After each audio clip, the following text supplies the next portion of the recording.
Dans ce MOOC, on a exploré comment appliquer des approches systémiques sur un territoire pour favoriser l'émergence de l'intelligence collective. Donc ça inclut d'identifier les acteurs du territoire, leurs enjeux, leurs attentes, comprendre leur comportement en fonction de leur rôle. Ça nécessite de définir les conditions nécessaires pour que l'intelligence collective puisse émerger et se maintenir dans la durée.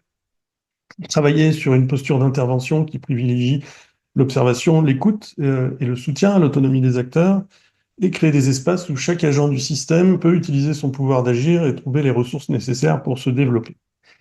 Pour soutenir cette démarche, la méthode Solucratie, elle propose des outils concrets qui permettent d'intervenir sur les territoires de manière adaptée, et ces outils visent à accompagner les acteurs, leur donner les moyens d'agir et encourager des dynamiques de coopération durable. Imaginons maintenant la suite de tout ça, si on voulait aller plus loin. Un territoire intelligent, c'est un système qui est capable de s'adapter, mais un territoire apprenant, ça va encore au-delà. Ça intègre une dynamique où chaque acteur et le système dans son ensemble, ils évoluent grâce à un apprentissage continu.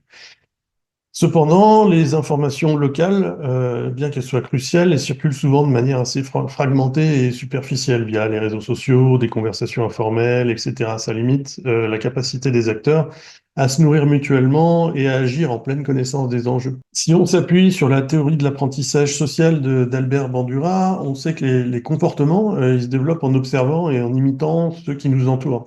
Les modèles qu'on choisit, les informations qu'on consomme, ça façonne nos comportements et nos capacités à évoluer dans notre environnement.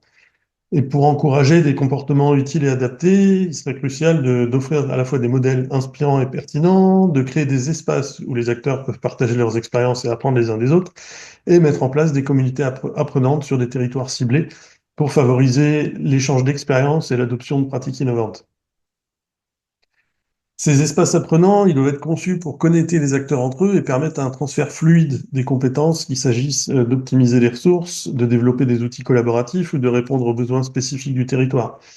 En favorisant ce type de partage et d'apprentissage continu, on continue à faire évoluer le territoire vers une dynamique qui est non seulement intelligente, mais aussi résolument apprenante. Donc il y a des dynamiques de tiers-lieux, de Fab Lab, de Makerspace, voilà, d'universités libres, etc., qui permettraient d'accueillir ce genre de dynamique. Voilà, qui est-ce qui veut se lancer sur le prochain MOOC collectif pour traiter ce sujet?